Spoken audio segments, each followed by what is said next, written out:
Dalam sebuah pemahaman ekonomi umum, adanya investasi asing masuk ke sebuah negara menjadi ukuran suksesnya pemerintah di dalam mengembangkan ekonominya. Sungguh, kalau dari kacamata orang yang sederhana, maka pemahaman foreign direct investment kayaknya benar begitu. Tapi jangan ditelan mentah-mentah gitu atuh. Jangan sederhana pemikirannya. Pemimpin negara itu harus dalam pemahamannya akan investasi asing. Jangan digeneralisir. Kalau sederhana pemikirannya bahwa investasi asing ke Indonesia akan membawa kemakmuran, faktanya tidak sesederhana itu. Malahan kalau seperti saat ini pasti tidak akan membuat kemakmuran karena ada yang nggak benar memahaminya. Terbukti kehadiran FDI saat ini selama 7 tahun terakhir tidak membuat pemerintah berhenti cari hutangan. Jadi kalau salah FDI akan tetap tidak membuat makmur, akan tetap berhutang. Jadi kalau tetap berhutang artinya FDI salah. Itu sederhana saja. FDI kalau digeneralisir begitu ya terlihat benar, padahal investasi asing harusnya dipilah-pilah. Hanya yang menggunakan bahan baku lokal dan menghasilkan dolar lah yang diizinkan dan tidak mengeksploitasi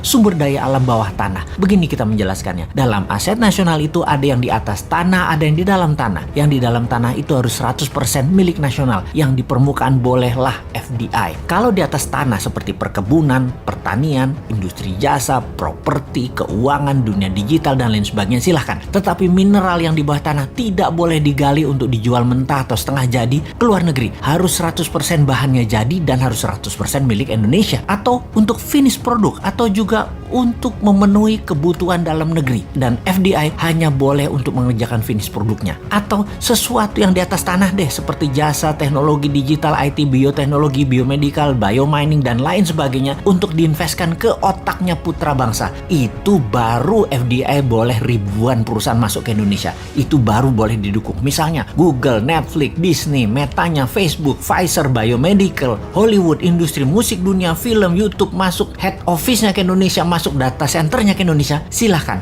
Sekali lagi, jangan SDA alam seperti di Sulawesi, alam dikeduk, aset hilang, negara dapat apa? SDM Indonesia dapat apa? Kok nggak ada yang peduli sih? Sekali lagi, asing yang invest di SDA dalam tanahnya Indonesia yang mentah atau setengah jadi, itu dikirim ke negeri asalnya, itu harus dilarang. Itu melanggar Undang-Undang 45 pasal 33 dan pejabat yang melindunginya harus dipecat. Sekarang terbalik, asli terbalik. Uang asing, teknologi asing, tenaga kerja asing, bahan penunjang proyek asing, desain asing, Indonesia hanya keplok-keplok hore sama selfie-selfie, lalu viral-viral, terlihat membangun dan negara akan menjadi makmur. Oke deh, anggap benar aja investasi asing di Indonesia saat ini seperti apa yang di mata banyak masyarakat pemuja pejabat yang serba bisa. Ternyata tidak banyak juga yang masuk investasi ke Indonesia ini dibandingkan negara lain, dan sudah sedikit jumlahnya dibanding negara lain, namun besar secara jumlahnya bagi Indonesia. Dan tepat sekali, karena mereka invest itu tujuannya satu, memiskinkan aset nasional sumber daya alam Indonesia. Dibandingkan di Singapura nih ya, investor masuk adalah sekitar $19.000 per kapita penduduk Singapura tahun lalu. Indonesia tuh hanya $100 per kapita investasinya, jauh dibanding Malaysia dan Vietnam yang hampir $300 per kapita investasi asingnya masuk tahun lalu. Sudah sedikit di Indonesia itu ngerusak, memiskinkan aset nasional lagi. Tapi itu kalau saya orang Jawa sih masih bilang untung. Untung nggak sama dengan Singapura, jumlahnya masuk $19.000 per kapita, masuk dan merusak. Wes, gak lihat 3 tahun lagi itu mas sampai 2024, sekarang aja sudah ambiar karena kecil ambiarnya. Nanti kalau sudah di atas tahun 2024 baru lo kerasa bahwa keputusan sekarang mengambiarkan juga, cuman slow pace aja. Jangan-jangan karena tahu bakal ambiar dan kalau yang dapat mandat bukan kroni mereka, bisa dipermasalahkan secara hukum mereka nantinya. Ya jadi harus diperpanjang deh jabatannya 3 kali atau harus yang jadi harus kroninya. Gitu ya? Mosok gitu sih? Katanya tidak gila jabatan, katanya rendah hati, nggak suka puja-puji. Kok mau 3 kali sih, piye toh?